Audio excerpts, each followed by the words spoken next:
તહેવારોની શરૂઆત કરવી છે એ સમાચારથી શરૂઆત કરવી છે કે જે ખેલૈયાઓનું મૂડ બગાડી શકે છે, એમની ચિંતામાં વધારો કરી શકે છે, કારણ કે આ વખતે આખી નવરાત્રી દરમિયાન મોટા ભાગે વરસાદ એ રંગમાં ભંગ પાડશે એવી આગાહી કરાઈ છે। અને હજુ ચોમાસું એ કહેવાતું હતું કે વિદાય લઈ લેશે, પરંતુ હજુ વિદાય લેવાના આરે નથી, કારણ કે એક બાદ એક સિસ્ટમ સર્જાઈ રહી છે। હવામાન નિષ્ણાંત અંબાલાલ પટેલ કરેલી આગાહી પ્રમાણે નવરાત્રીના હજુ પણ 6 થી 7 દિવસ શરૂઆતના વરસાદ વરસી શકે છે અને આ વરસાદ એ નવરાત્રીમાં ગરબામાં વિલન બની શકે છે। હમણાં વરસાદની શક્યતા જોઈએ તો નવરાત્રિના શરૂઆતના દિવસોમાં ક્યાંક વાદળવાળું કે છાંટા થવાની શક્યતા રહેશે, પણ ઉલ્લેખનીય છે કે લગભગ પૂર્વના રાષ્ટ્રમાં થતા ટાઇફૂનના અવશેષો બંગાળ ઉપસાગરમાં આવતા બંગાળ ઉપસાગર વધારે સક્રિય થશે। 24 તારીખની આસપાસ આ અવશેષો આવતા 24-25માં બંગાળ ઉપસાગરમાં ભારે હલચલ જોવા મળશે। કદાચ આ લો પ્રેશર કે ડીપ ડિપ્રેશન કે વેરમાર્ક લો પ્રેશર બને ક્વચિત ચક્રવાત બનવાની પણ સંભાવના છે। જોકે ચક્રવાત ઓક્ટોબર-નવેમ્બરમાં બનતા હોય છે, જેના કારણે આ સિસ્ટમ લગભગ ગુજરાતમાં આવતા તારીખ 27-28 સપ્ટેમ્બરથી ગુજરાતના કેટલાક ભાગમાં ભારેથી અતિભારે વરસાદ થવાની શક્યતા રહેશે। અને ખૂબ મોટા સમાચાર એ ખેડૂતો માટે છે, કારણ કે આજે સહકારિતા મંત્રી અમિત શાહ રાજકોટમાં ઉપસ્થિત હતા અને કેટલીક મોટી જાહેરાતો કરવામાં આવી છે। જે કહેવામાં આવ્યું જયેશ રાદડિયા તરફથી કે હવે ખેડૂતોના સંતાનોને જે લોન આપવામાં આવતી હતી એજ્યુકેશન લોન એ 35 લાખથી વધારીને 50 લાખ કરી દેવામાં આવી છે, એટલે સીધો 15 લાખનો તેમાં વધારો કરવામાં આવ્યો છે। અને એટલું જ નહીં, ખેડૂતોને અપાતું વીમા કવચ પણ 15 લાખ સુધીનું કરી દેવાયું છે।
અને અમિત શાહ જ્યારે સહકારિતા મંત્રી બન્યા, એ નવો વિભાગ જ્યારે શરૂ કરવામાં આવ્યો ત્યારે એ નારો તેમણે આપ્યો હતો કે સહકારથી સમૃદ્ધિ, એટલે કે સહકારથી કેવી રીતે લોકોના જીવનમાં બદલાવ લાવવો એ અમારો ઉદ્દેશ રહેશે। અને આજે રાજકોટમાં સૌરાષ્ટ્રનું સૌથી મોટું આ સહકારિતા સંમેલન યોજાયું, જેમાં લાખોની સંખ્યામાં ખેડૂતો ઉપસ્થિત રહ્યા હતા। અને એ સમયે તેમણે કહ્યું કે હજુ અમારો એ ઉદ્દેશ છે, હજુ અમારો એ લક્ષ્ય છે કે કેવી રીતે સહકાર થકી ખેડૂતોના અને પશુપાલકોના જીવનમાં મોટો બદલાવ લાવી શકાય। અને એ જ સમયે વલ્લભભાઈ પટેલ અને વિઠ્ઠલ રાદડિયાની પ્રતિમાના અનાવરણ પણ કરવામાં આવ્યા।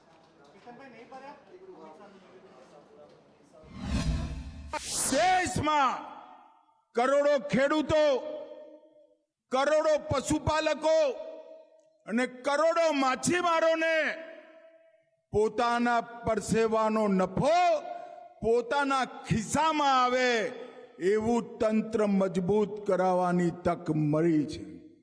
અને મિત્રો, આજે હું જે ભૂમિ પર છું, આ ભૂમિ પરના 2 ખેડૂત પુત્રો સ્વર્ગસ્થ વલ્લભભાઈ પટેલ અને સ્વર્ગસ્થ વિઠ્ઠલભાઈ રાદડિયા, આ બંનેની પ્રતિમાઓનું આજ અનાવરણ થયું છે। અને સહકારી સંસ્થાનો પરિચય શું? એનો નફો કોઈ મૂડીપતિઓના હાથમાં ના જાય, એનો નફો એક સામાન્ય ખેડૂતના હિતમાં વપરાય। છેલ્લા કેટલાય સમયથી આપણે જોઈએ છીએ કે રાજકોટ એ આંતરિક જૂથવાદનું જાણે કે કેન્દ્ર બની ગયું હોય ભારતીય જનતા પાર્ટીની અંદર, તેવું લાગે છે, કારણ કે દિગ્ગજ નેતાઓ એકબીજા સામે જે વાગબાણ છોડે છે, વાર પલટવાર કરે છે, અને આ જ આંતરિક જૂથવાદને કેવી રીતે ડામવો, કેવી રીતે આગામી જે સ્થાનિક ચૂંટણીઓ આવી રહી છે એમાં એ નુકસાન ન કરે તે માટેની રણનીતિઓ પણ ઘડાવવાની શરૂ થઈ ગઈ છે।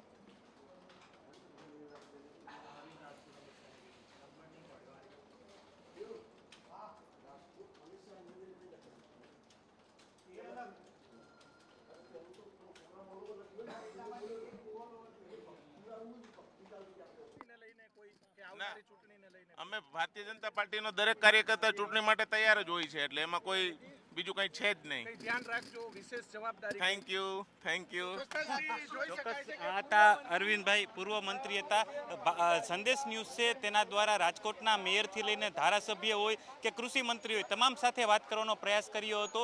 જૂથવાદને લઈને પણ વાત કરવામાં આવી હતી, પરંતુ તમામ લોકોએ આ વાતને નકારી કાઢી છે અને કહ્યું હતું કે કેન્દ્રીય ગૃહમંત્રી છે તે હળવા મૂળમાં હતા અને પારિવારિક માહોલ વચ્ચેની આ મુલાકાત હતી. આ જે બેઠક હતી તે આગામી કોર્પોરેશનની ચૂંટણીને લઈને કે જે ભાજપમાં ચાલી રહેલા જૂથવાદને લઈને મિટિંગ નહોતી, માત્ર ને માત્ર પારિવારિક માહોલમાં આ મિટિંગ છે તે કરવામાં આવી હતી. કેમેરામેન વિપુલ બોરીચા સાથે દિવ્યેશ જોશી, સંદેશ ન્યૂઝ, રાજકોટ.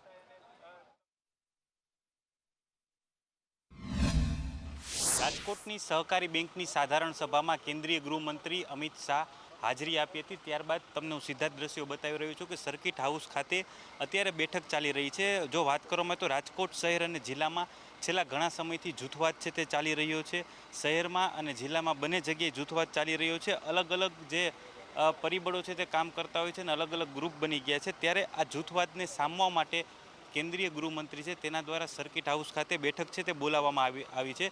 સૌપ્રથમ રાજકોટ મહાનગરપાલિકાના જે પદાધિકારીઓ છે તેના સાથે જે આ તમે દ્રશ્યોમાં જોઈ શકો છો કે વીઆઈપી બેઠક રૂમ છે તેમાં મિટિંગ ચાલી રહી છે. સૌપ્રથમ આરએમસીના જે કોર્પોરેશનના પદાધિકારીઓ છે તેને બોલાવવામાં આવે છે. ત્યારબાદ જે જિલ્લા પંચાયતના પદાધિકારીઓ છે તેને સાંભળવામાં આવશે, તેમજ જિલ્લા અને શહેરના જે સંગઠન છે, માર્કેટિંગ યાર્ડ સહિતના અલગ અલગ પદાધિકારીઓ છે તેના ડેલિગેશનને સાંભળવામાં આવશે. અને જે જૂથવાદ ચાલી રહ્યો છે તે જૂથવાદને ખતમ કરવાની આ બેઠકમાં ચર્ચા છે તે થઈ શકે છે. અને આગામી જે કોર્પોરેશનની ચૂંટણી આવી રહી છે, ચૂંટણીમાં કઈ રીતની વ્યૂહરચના કરવી, કઈ રીતના વધુમાં વધુ બેઠક ભાજપને મળે, તે તમામ પ્રકારની જે રણનીતિઓ છે તે અત્યારે અંદર ચાલી રહી છે. અને જે જૂથવાદ છે તે ઘણા સમયથી જોવા મળતો હોય, ત્યારે આ જૂથવાદને સામવા માટેની આ બેઠક છે તે ખૂબ જ અગત્યની રહેશે, કેમ કે અલગ અલગ ગ્રુપ બની ગયા છે અને ગ્રુપને લઈને ખેંચતાણ ચાલી રહી છે, તેની અસર છે તે પાર્ટી ઉપર જોવા મળતી હોય છે. ત્યારે આ બેઠક છે તેને ખૂબ જ મહત્વની માનવામાં આવી રહી છે. કેમેરામેન વિપુલ બોરીચા સાથે દિવ્યેશ જોશી, સંદેશ ન્યૂઝ, રાજકોટ. તો આ બેઠક ખૂબ જ મહત્વપૂર્ણ માનવામાં આવી રહી છે, કારણ કે એ દિગ્ગજ નેતાઓના એકબીજા પર જે વાર પલટવાર કરવામાં આવ્યા હતા. રાજકોટમાં છેલ્લા કેટલાય સમયથી આ પ્રકારનું ચિત્ર સામે આવ્યું હતું અને હવે તેને લઈને આ બેઠક થઈ હોવાનું માનવામાં આવી રહ્યું છે. આંતરિક જૂથવાદને લઈને આ બેઠક થઈ હોવાનું માનવામાં આવી રહ્યું છે. આ બેઠક બાદ સર્કિટ હાઉસથી અમિત શાહ નીકળી ગયા હતા. આ ઉપરાંત આગામી ચૂંટણીને લઈને પણ આ બેઠકમાં ચર્ચા થઈ હોવાની શક્યતા છે. રાજકોટમાં ભાજપમાં આંતરિક જૂથવાદને લઈને ઘણા બધા સવાલો ઉઠતા હતા, કારણ કે ભારતીય જનતા પાર્ટી પોતાને શિસ્તબદ્ધ પાર્ટી ગણાવે છે, કેડર બેઝ પાર્ટી ગણાવે છે, પરંતુ એ નિવેદનો સામે આવ્યા હતા જેણે આ પાર્ટીની છબીને ધૂમિલ કરી હતી. ત્યારે હવે તમામ મોટા નેતાઓ અને પદાધિકારીઓ આ બેઠકમાં હાજર રહ્યા હતા અને તેમની સાથે ચર્ચા કરવામાં આવી હતી. આ ઉપરાંત અમિત શાહે આરએમસી જિલ્લા અને શહેર સંગઠન સાથે જે બેઠક કરી છે, માર્કેટિંગ યાર્ડ સહિતના પદાધિકારીઓ સાથે પણ બેઠક કરવામાં આવી. એક રીતે આ સહકારિતા સંમેલન એ ભારતીય જનતા પાર્ટી માટે શક્તિ પ્રદર્શન પણ રહ્યું હતું, કારણ કે લાખોની સંખ્યામાં અહીંયા ખેડૂતો અને પશુપાલકો પણ ઉપસ્થિત રહ્યા હતા. અને આગામી ચૂંટણીમાં કેવી રીતે રણનીતિ ઘડી શકાય, કેવી રીતે તેનો ફાયદો ઉઠાવી શકાય, તે પણ એક સંકેત માનવામાં આવતો હતો, સૂચક સંકેત. અને આ બધા વચ્ચે આ બેઠક પણ અત્યંત મહત્વપૂર્ણ.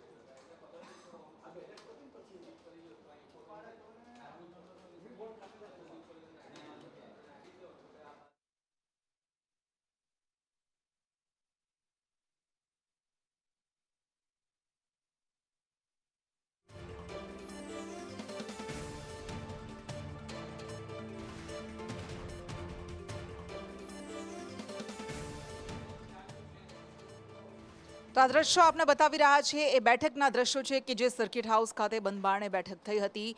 આરએમસી જિલ્લા શહેર સંગઠનના તમામ મોટા નેતાઓ સાથે, પદાધિકારીઓ સાથે આ બેઠક યોજાઈ હતી. અને આ બેઠકમાં ઘણી મહત્વપૂર્ણ ચર્ચા કરવામાં આવી હતી કે રાજકોટ, કે જે સૌરાષ્ટ્રનું કેપિટલ કહેવામાં આવે છે, રાજકોટ કે જેની આસપાસ સૌરાષ્ટ્રની રાજનીતિ રમાતી હોય તેવું માનવામાં આવે છે, એ રાજકોટમાંથી જ ઉઠેલી ટાંટિયા ખેંચ, રાજકોટમાંથી ઉઠેલા જ અસંતોષના સૂર જે પક્ષને નુકસાન ન કરાવે આગામી ચૂંટણીમાં, એ માટે શું થઈ શકાય અને કેવી રીતે આ ઉહાપો જે મચ્યો અલગ અલગ કારણસર રાજકોટમાં આંતરિક જૂથવાદ સામે આવ્યો, રીતસરના તડા પડી ગયા હતા પક્ષોમાં, તેને લઈને આ બેઠક થઈ હતી.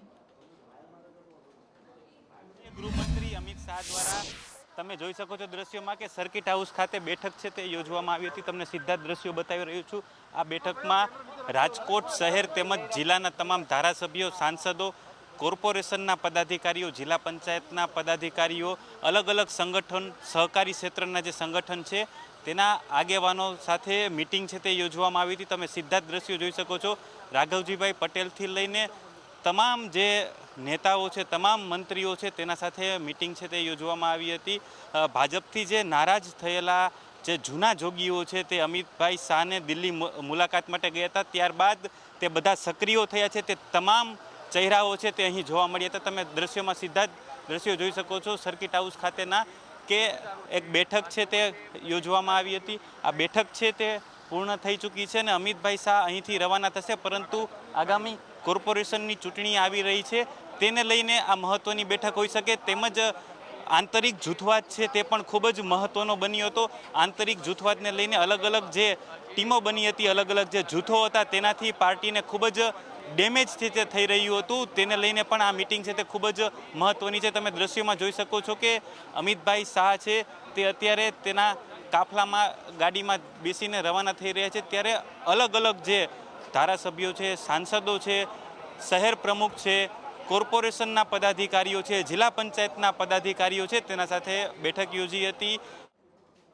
અને હવે વાત કરવી છે ડેરી પોલિટિક્સની. બનાસ બેંકની ચૂંટણીને લઈને જે રાજકીય ગરમાવો સર્જાયો અને કેટલીક એવી બેઠકો કે જ્યાં ભાજપ વર્સિસ ભાજપની લડાઈ બની ગઈ હોય તેવું ચિત્ર સામે આવ્યું. આ બધા વચ્ચે કેટલીક બેઠકો એવી પણ છે, એ શંકર ચૌધરીની બેઠક હોય કે અન્ય બેઠકો કે જે બિનહરીફ પણ જાહેર થઈ છે. આ બધા વચ્ચે નજર છે એ 10 ઓક્ટોબરે થનારી ચૂંટણી પર. 16 ડિરેક્ટર્સ માટેની આ ચૂંટણી થવાની છે.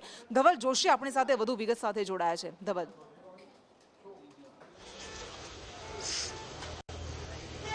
કૃષ્ણ, ચોક્કસથી એશિયાની સૌથી મોટી બનાસ ડેરીમાં બોર્ડ ઓફ ડિરેક્ટરો માટેની ચૂંટણી છે તે યોજાવા જઈ રહી છે. ચૂંટણીનું રણશીંગુ છે ફૂંકાઈ ચૂક્યું છે.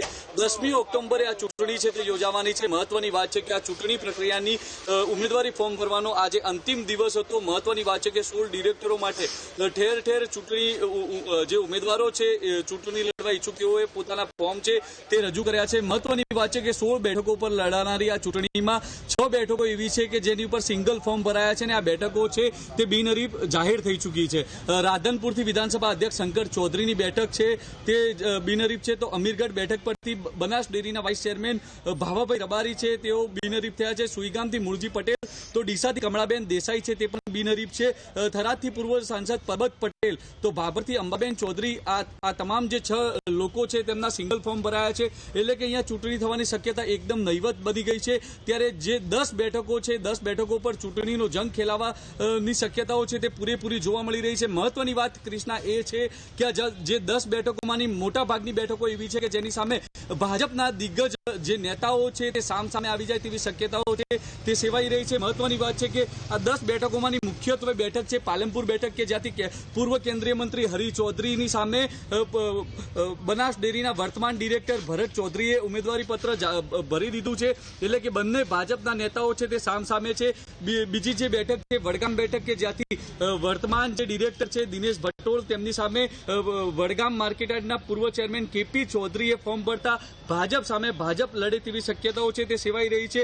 મહત્વની વાત છે કે જે પ્રકારે કાંકરેજની બેઠક મુખ્યત્વે બેઠક કહેવાય છે. અણદાભાઈ પટેલ કે જેઓ વર્તમાન ડિરેક્ટર હતા તેમની સામે આ વખતે થરા માર્કેટયાર્ડના વર્તમાન ડિરેક્ટર બાબુ ચૌધરીએ ઉમેદવારી પત્ર ભર્યું છે.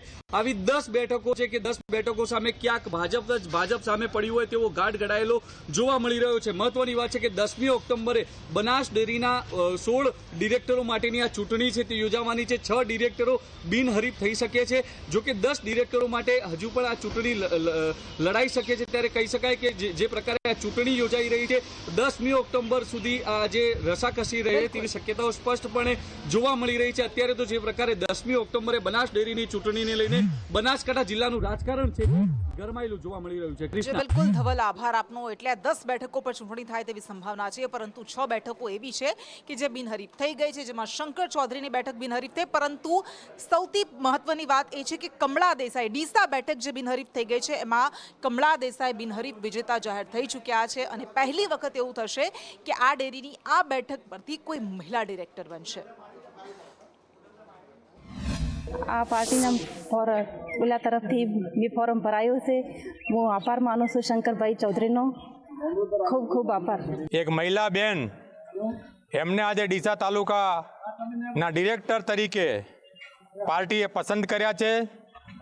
બેન શ્રી કમળાબેન મનુભાઈ દેસાઈને ભારતીય જનતા પાર્ટીએ ડીસા તાલુકાના બનાસ ડેરીના ડિરેક્ટર તરીકે એમની પસંદગી કરી છે, ત્યારે સમગ્ર ડીસા તાલુકો હર્ષની લાગણી અનુભવે છે અને સમગ્ર બનાસકાંઠા જિલ્લામાં જે પણ ડિરેક્ટરો બનાસ ડેરીના નક્કી કરવામાં આવ્યા છે, બનાસ ડેરી બિનહરીફ થવા તરફ જઈ રહી છે. અને એ જિલ્લો કે જે દરિયાકાંઠે આવેલો હોવાને કારણે વ્યૂહાત્મક દ્રષ્ટિએ, સુરક્ષાની દ્રષ્ટિએ પણ ખૂબ મહત્વપૂર્ણ બની જાય છે. છેલ્લા 1 વર્ષથી આ જિલ્લાના એ બધી જગ્યાઓ કે જ્યાં સરકારી જમીન પર ગેરકાયદેસર દબાણ ઊભા કરી દેવામાં આવ્યા હોય અને એ સુરક્ષા માટે જોખમરૂપ હોય તેના પર કાર્યવાહી કરવામાં આવી રહી છે. આજે ફરી એકવાર દ્વારકામાં ધાર્મિક દબાણો પર કાર્યવાહી કરવામાં આવી, બુલડોઝર ફેરવવામાં આવ્યું, આ અલગ અલગ ગામડાઓમાં અને સરકારી જમીન પરના તમામ ધાર્મિક દબાણો દૂર કરાયા. દેવભૂમિ દ્વારકામાં ફરી પાછું દાદાનું બુલડોઝર આજે ફેરવી દેવામાં આવ્યું છે.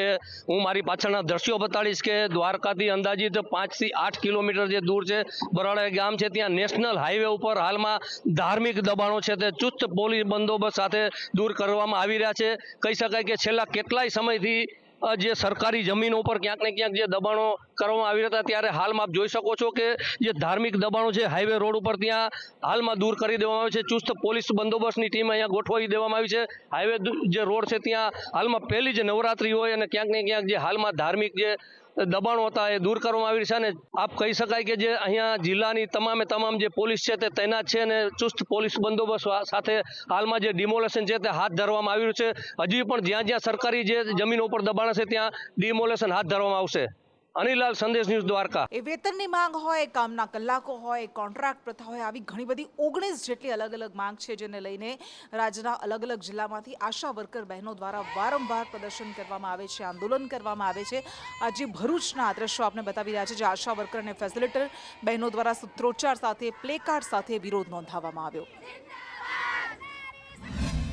મારી માંગ એ છે કે જે અમે કામ કરે છે, માતા મરણ, બાળ મરણ, પોલિયો મુક્ત ને ટીમ બી ખાસ કામ અમારું એ જ છે. અમારું ઓનલાઈન કામ કરવાનું કોઈ નથી. એ બહેનો કશું કરી નહીં શકે. ને બીજું કે અમારી માંગ પૂરી નહીં થાય તો અમે જિલ્લા લગીને જઈશું. અમારા જિલ્લામાં અમારી જો માંગ પૂરી નહીં થાય તો અમે ગાંધીનગર લગીને જવા તૈયાર છે. અમારી માંગણી એટલી જ છે કે આ બી કામગીરી ઓનલાઈન વધુ પડતી થઈ ગઈ છે, જે અમુક બહેનોને ફાવે એવી નથી. અમુક બહેનો ગરીબ છે, પછાત વર્ગની છે, તો એ લોકોને સ્માર્ટફોન ખરીદ શકે એવા એ લોકોના એ ના હોય આર્થિક સ્થિતિના લીધે. તો પણ બહેનોને પોતાના બાળકો કે હસબન્ડનો મોબાઈલ હોય તો એના ઉપર ઓનલાઈન કામગીરી કરવી પડે છે, એમાં ઘણી મુશ્કેલી પડે છે. અમારે સરકારશ્રીને એટલી જ અપીલ છે કે અમને આ તો સારા સ્માર્ટફોન આપવામાં આવે. અમે કામગીરી કરવા નથી માંગતા એવું નથી, પણ અમારે અમુક જે તકલીફો છે એ તકલીફો દૂર કરે, સમાન કામ સમાન વેતન આપવામાં આવે. અને ગીર સોમનાથમાં કોંગ્રેસ નેતા પુંજાવંશ દ્વારા કેટલાક આરોપ લગાવવામાં આવ્યા હતા કે જિલ્લા શિક્ષણ સમિતિના ચેરમેનની જગ્યાએ એમનું કામ એમનો પુત્ર કરે છે. આ ગેરવહીવટ ચાલી રહ્યો છે. જોકે આ આરોપને જિલ્લા પંચાયતના ઉપપ્રમુખ દ્વારા ફગાવી દેવામાં આવ્યા છે. તેમનું કહેવું છે કે આ બહેન છેલ્લા 5 વર્ષથી કામ કરે છે, દર વખતે મિટિંગમાં આવે છે, કોંગ્રેસ પાસે કોઈ મુદ્દો નથી એટલે આવા મુદ્દા ઉઠાવે છે. બેન કરીને નિમણૂક થઈ છે જિલ્લા પંચાયતના શિક્ષણ સમિતિના ચેરમેન તરીકે. હવે આ પન્નાબેન જે છે એમની નિમણૂક થઈ છે. હવે પન્નાબેનની જગ્યાએ પુરુષ એટલે પ્રકાશભાઈ ટાંક કરીને છે એ જિલ્લા શિક્ષણ સમિતિના ચેરમેન તરીકે એ વહીવટ કરે છે. પોતાના સોશિયલ મીડિયાના ઓલા ઉપર પોસ્ટ મૂકે છે, જુદા જુદા કાર્યક્રમો કરે છે, જુદી જુદી પ્રાથમિક શાળામાં લોકાર્પણો કરે છે, ખાતમુહૂર્તો કરે છે. જિલ્લા પંચાયતની અમારી જે મિટિંગો હોય છે કે જિલ્લા પંચાયત શિક્ષણ સમિતિની જે બેઠકો હોય છે એની અંદર જે પન્નાબેન ટાંક છે એ પોતે સ્વયં હાજર રહે છે. એટલે જિલ્લા પંચાયત સાથે સંકળાયેલો એવો કોઈ મુદ્દો છે નહીં અને કોંગ્રેસ પાસે બીજો કોઈ મુદ્દો છે નહીં અત્યારે કહેવા માટે. એટલે હવે ચૂંટણીનો સમય જેમ નજીક આવે છે એમ આવા જે છે એ અનનેસેસરી મુદ્દાઓ છે ઊભા કરી અને કોંગ્રેસ છે એ પ્રજાની વચ્ચે છે એ હાઈપ ઊભો કરે છે. અને આજથી શારદીય નવરાત્રીનો પ્રારંભ થયો છે. એક તરફ ખેલૈયાઓ તૈયાર છે ગરબે ઝૂમવા માટે, યુવાધન તૈયાર છે હિલોળે ચડવા માટે, અને બીજી બાજુ તેમની સુરક્ષા માટે પ્રશાસન પણ તૈયાર છે.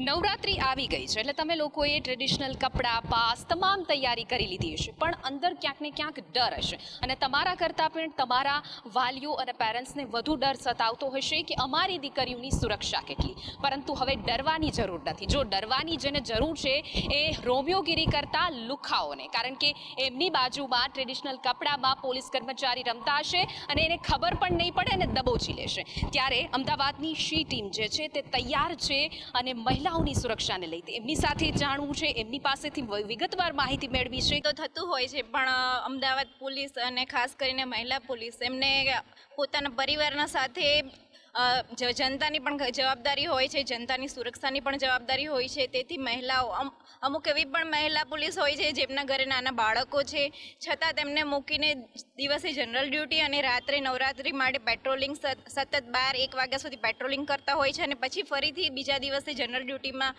એમને સામેલ થવાનું હોય છે. છતાં હસતા મોઢે દરેક જવાબદારી મહિલા પોલીસ નિભાવી રહી છે. દરેક સ્ત્રી, દરેક લેડીઝને ગરબા રમવાનો બહુ શોખ હોય છે. ખાસ કરીને તહેવારોમાં ફેમિલી સાથે ટાઈમ સ્પેન્ડ કરવાનો દરેકને શોખ હોય છે. પણ જ્યારથી અમે લોકોએ ખાખી વર્દી પહેરી છે ત્યારથી અમારા માટે ફરજ પહેલાં થઈ ગઈ છે.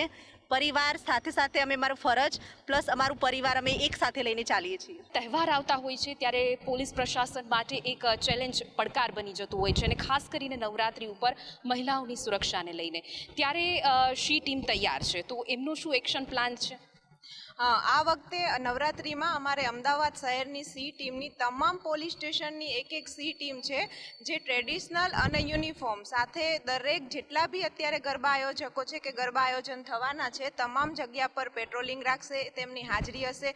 અને અમારા આ જે સી ટીમના અધિકારીઓ છે એ પોલીસ અધિકારીઓ છે, પીએસઆઈઓ છે, એમને સાથેના માણસો છે, એ તમામ ટ્રેડિશનલમાં બી હાજરી રાખશે, જેથી આવી કોઈ પણ પ્રવૃત્તિ કરવામાં આવે તો ત્યાં તાત્કાલિક એમાં એક્શન લઈ શકે. બિલકુલ બરોબર. તો પછી જ્યારે ઘણી વખત આપણે જોયું છે શહેરોમાં પાર્ટી પ્લોટ હોય છે એ ખૂબ જ બહાર હોય છે, તો ઘણી વખત રાત્રે મહિલાઓને જે છે તે વાહનો ન મળવા, કેબ ન મળવી, ટેક્સી ન મળવી, તો એના માટે પણ શી ટીમ જે છે તે હેલ્પ કરશે? અને જો કરશે તો એના માટે કયો નંબર છે કે જે મહિલા જે છે ક્યાંય ફસાઈ જાય છે તો તરત જ એના ઉપર કોલ કરી અને તમને મદદ માટે બોલાવી શકે? હા, આ વખતે ખાસ અમે ડાર્ક ઝોન છે એ પહેલેથી જ નક્કી કરેલા છે કે જ્યાં આવાવરૂ જગ્યા છે કે જ્યાં ડાર્ક ઝોન તરીકે એમને ગણવામાં આવ્યા છે એવી જગ્યાએ ખાસ અમે પેટ્રોલિંગ બી રાખવાના છે. આ સિવાય જો લેટ થઈ ગયું હોય અને કોઈ વાહન ના મળે એવું હોય તો અમારે 181 છે એ નંબર ડાયલ કરીને બી મહિલાઓ હેલ્પ મેળવી શકે છે. આ સિવાય 112 યાની 112 નંબર એમનો બી ઉપયોગ કરીને મહિલાઓ છે એ હેલ્પ મેળવી શકે છે. અમારી ટીમ છે એ તાત્કાલિક તેમને મદદમાં પહોંચી જશે અને એમને જો કોઈ વાહનની વ્યવસ્થા નહીં હોય તો યોગ્ય રીતે એમને વાહનની વ્યવસ્થા કરી આપશે અથવા તો જાતે જ તેમને પહોંચાડી દેશે.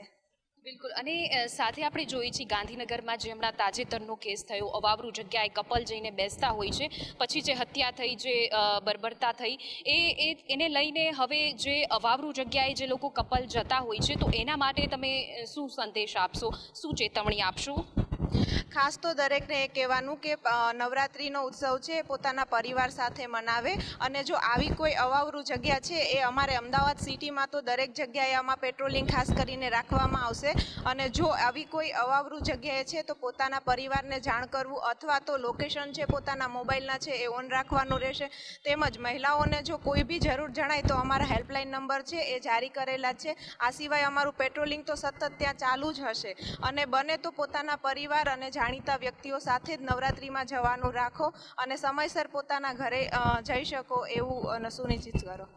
તો બિલકુલ જોઈ શકાય છે દેશભરમાં જ્યારે મહિલાઓની સુરક્ષાની વાત આવે છે ત્યારે ગુજરાતનું નામ પ્રથમ આવે છે, કારણ કે ગુજરાતની અંદર રાત્રે 2 વાગે 1 વાગે ટ્રેડિશનલ કપડામાં મહિલાઓ સજી ધજીને રસ્તા ઉપર જઈ શકે છે. તો એની પાછળ મહિલાની સુરક્ષાને લઈને જો એની પાછળ હોય તો ગુજરાત પોલીસ છે, શહેરની પોલીસ છે, શી ટીમ પણ આપણે જોઈ છે ટ્રેડિશનલ કપડામાં તૈયાર છે. એટલા માટે સુરક્ષાની બાબતમાં તમારે કોઈ ચિંતા કરવાની જરૂર નથી. તો ગરબામાં બોલાવજો રમઝટ અને આપણી શી ટીમ જે છે તે મહિલાની સુરક્ષાને ધ્યાને રાખશે. કેમેરામેન ચેતન પરમાર સાથે હિના રાજકોટ, સંદેશ ન્યૂઝ, અમદાવાદ. અમદાવાદ જિલ્લા પોલીસ પણ નવરાત્રિને લઈને સજ્જ છે, તૈયાર છે. કોઈ પણ અનિચ્છનીય ઘટના ન બને તેના માટે ખાસ કાળજી લેવાઈ રહી છે અને જો તેમ છતાં પણ તે બને છે તો તેને સામે કેવી રીતે પહોંચી વળવું એના માટે પણ તૈયારીઓ કરાઈ.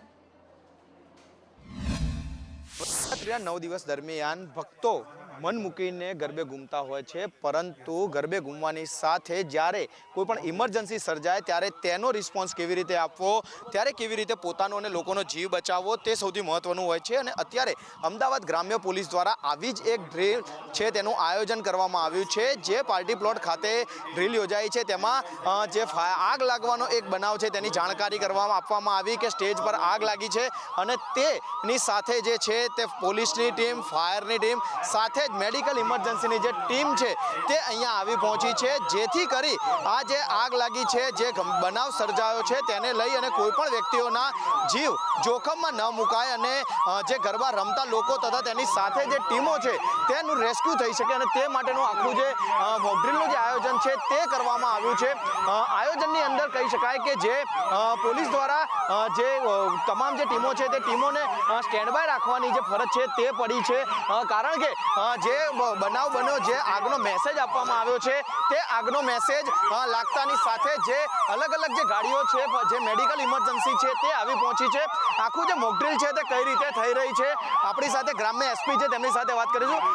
જાટ સાહેબ, જે આખું આયોજન કરવામાં આવ્યું મોકડ્રીલનું, ખાસ શું મેસેજ, કારણ કે 9 દિવસની અંદર સંખ્યાબંધ લોકો પાર્ટી પ્લોટમાં ગરબા રમતા હોય છે. તો આજની જે મોકડ્રીલ છે, મોકડ્રીલ એના માટે છે કે કોઈ પણ પ્રકારની જે ઇમરજન્સી સિચ્યુએશન હોય, આ ઇમરજન્સી સિચ્યુએશનમાં કઈ રીતે ઓર્ગેનાઇઝરને, કઈ રીતે ઇવેન્ટવાળાઓને અને કઈ રીતે પ્રાઇવેટ સિક્યોરિટી અને પોલીસ અને મેડિકલને રેસ્પોન્ડ કરવાનું છે.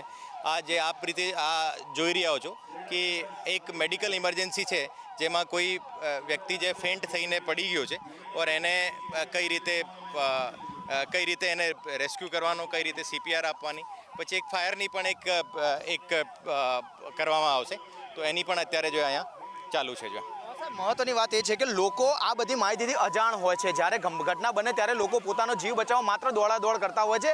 તે માહિતી જો આયોજકો જાણતા હશે, જે સ્ટાફ છે તે જાણતો હશે, જીવ બચી શકશે. લોકોને શું મેસેજ, અને ખાસ કરીને જે ગરબા રમવા આવી રહ્યા છે તેમને શું મેસેજ?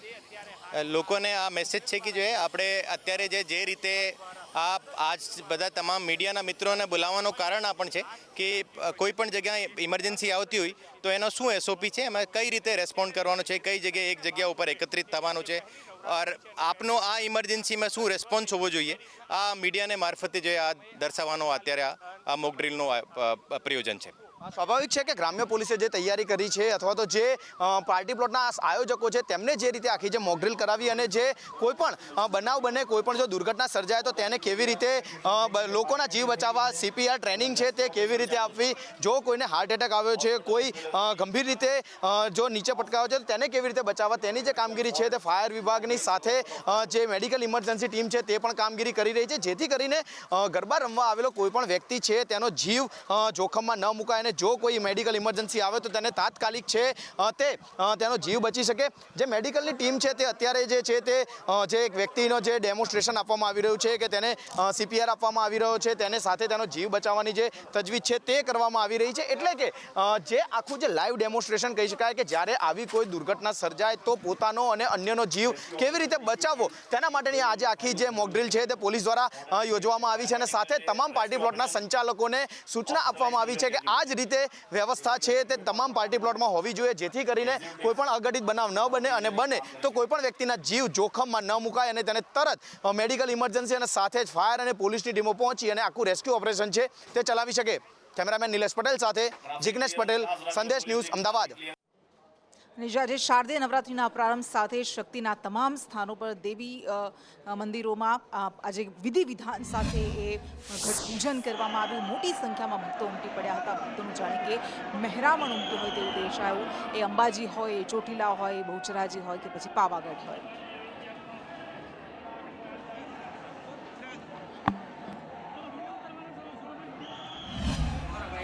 વર્ષોથી મારા મમ્મી પપ્પા આવે છે, અને એમના આશીર્વાદથી અમે પણ કેટલા વર્ષોથી અંબાજીની અંદર પ્રથમ નોરતાની અંદર આવીએ છીએ.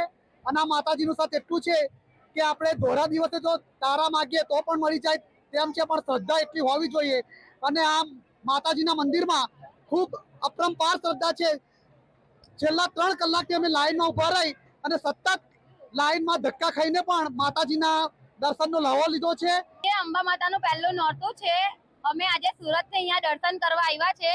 આ મંદિરની એવી માનતા છે કે જે પણ આજે પહેલા નોરતે દર્શન કરે એની મનોકામના પૂરી થાય છે. અમને મહીસાગર અને દાહોદ જિલ્લામાંથી અને અમારા પંચમહાલ જિલ્લામાંથી પોલીસ અને અધિકારીઓની ફાળવણી કરવામાં આવેલ છે. 27 PSIs અને હોમગાર્ડ, GRD, TRB અને પોલીસના જે જવાનો છે એ મળી કુલ લગભગ 775 જેટલા જવાનોને અમે તૈનાત કરેલા છે. સવારે 10 વાગ્યા સુધીમાં જ 80થી 90,000 જેટલા લોકો આ પર્વત ઉપર, શક્તિપીઠ ઉપર માના દર્શન કરી આગળ વધી રહ્યા છે.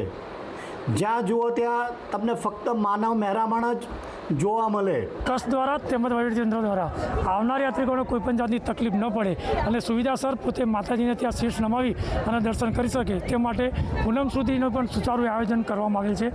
વહીવટીતંત્ર અને જિલ્લા પોલીસ વડા ચુસ્ત બંદોબસ્ત ફાળવેલ છે, જે દ્વારા કોઈપણ યાત્રિકોને કોઈપણ જાતની તકલીફ ન પડે તે પ્રમાણેની વ્યવસ્થા કરવામાં આવેલ છે. આજે શક્તિની આરાધનાનું પર્વ એટલે કે નવરાત્રિ, અને આ નવરાત્રિ નિમિત્તે સુપ્રસિદ્ધ યાત્રાધામ પાવાગઢ ખાતે ભક્તોનું મહેરામણ ઉમટી પડ્યું છે અને પ્રથમ નોરતે હજારો લોકોએ દર્શન સવારમાં કરી લીધા છે અને જેમ જેમ દિવસ જઈ રહ્યો છે તેમ માનવ મહેરામણ ઉમટી પડ્યું છે. ત્યારે જોવાનું એ રહેશે કે વહીવટીતંત્ર દ્વારા ચુસ્ત પોલીસ બંદોબસ્ત અને તમામ પ્રકારની તૈયારીઓ થઈ ગઈ છે. આવનારા 9 દિવસ સુધી અહીંયા લાખોની સંખ્યામાં ભક્તોનું મહેરામણ અહીંયા ઉમટી પડશે અને માતાજીના દર્શન કરશે. આજે જ્યાં સુધી યાત્રાળુ ઉપર હોય ને એમને નીચે લાવવાની વ્યવસ્થા ના થાય ત્યાં સુધી ઉડન ખટોલાની વ્યવસ્થા કરવામાં. આપ જોઈ શકો છો જે ચાલતા જઈ રહ્યા છે, ચાલતા જઈ રહેલા એ લોકો જે પણ છે એ પણ આ જે પગથિયાથી જે ચડતા હોય છે ત્યાં પણ એક માનવ મહેરામણ અને ખૂબ જ ભીડ દેખાઈ રહી છે. ત્યારે આવનાર દિવસની અંદર, નવરાત્રિની અંદર લાખોનો આંકડો અહીંયા પાવાગઢ ખાતે. હર્ષદ મહેરા, સંદેશ ન્યૂઝ, પંચમહાલ. આજે શક્તિની આરાધનાનું પર્વ એટલે નવરાત્રિ, અને એમાંય આસોની નવરાત્રિનું મહત્વ જ્યારે ખૂબ જ હોય છે ત્યારે શક્તિપીઠ પૈકી સુપ્રસિદ્ધ યાત્રાધામ પાવાગઢ ખાતેના આ દ્રશ્યો જોઈ શકો છો. આસોની નવરાત્રિની શરૂઆત થઈ ચૂકી છે. ભક્તોનું મહેરામણ આપ દ્રશ્યમાં જોઈ શકો છો. સંદેશ ન્યૂઝની સ્ક્રીન પર આપ માતાજીના દર્શન પણ કરી શકો છો. નિજ મંદિર ગર્ભગૃહના માતાજીના દર્શન કરી અહીંયા ભક્તો પોતે ધન્ય થાય છે. હજારો નહીં લાખોની સંખ્યાની અંદર અહીંયા ભક્તોનું મહેરામણ જોવા મળે છે. ગુજરાત સહિત મધ્યપ્રદેશ, રાજસ્થાન, આજુબાજુના રાજ્યોમાંથી પણ અહીંયા મોટી સંખ્યાની અંદર ભક્તો અહીંયા આવ્યા છે. તંત્ર દ્વારા, પંચમહાલ જિલ્લા વહીવટી તંત્ર દ્વારા ખૂબ જ ચુસ્ત બંદોબસ્ત કરવામાં આવ્યો. પોલીસ તંત્ર દ્વારા બંદોબસ્ત, અન્ય જે સગવડો છે, આરોગ્યની સુવિધાઓ જોઈએ, ST બસની સુવિધાઓ જોઈએ કે તમામ પ્રકારની જે સુવિધાઓ છે ટ્રસ્ટ દ્વારા પણ ખૂબ જ સુંદર વ્યવસ્થા કરી દેવામાં આવી છે. ટ્રસ્ટ દ્વારા જે તમામ યાત્રીઓ ભોજન વિના ના જાય, પ્રસાદ લીધા વગર ના જાય તે માટે ભોજનશાળાની પણ વ્યવસ્થા કરવામાં આવી છે. ત્યારે નિજ મંદિર જે કહી શકાય, મહાકાળી માતાના મંદિરના ગર્ભગૃહ સુધી પહોંચી દર્શન પણ કરી રહ્યા છે. હર્ષદ મહેરા, સંદેશ ન્યૂઝ, પંચમહાલ. અને વિશ્વ કલ્યાણ અર્થે નવરાત્રિની અંદર છઠ, સાતમ અને આઠમ માતાજીનો મહાસતચંડી યજ્ઞ પણ અહીંયા યોજાય છે. અને આઠમના દિવસે માતાજીનું પલ્લી નૈવેદ્ય પણ અહીંયા અર્પણ કરવામાં આવે છે. અને વિશેષ કરી અને દશેરાના દિવસે જે નવલખો હાર કહેવાય છે મા ભગવતીને અર્પણ કરી અને એની પાલખી સમીના વૃક્ષ નીચે જાય છે. અને વિવિધ બ્રાહ્મણો દ્વારા વિવિધ પ્રકારની યંત્ર પૂજાઓ, યજ્ઞો વગેરે વિશ્વ કલ્યાણ અર્થે શ્રી બહુચર માતાજી ટેમ્પલ ટ્રસ્ટની અંદર આવા બધા વિવિધ આયોજનો કરવામાં આવે છે.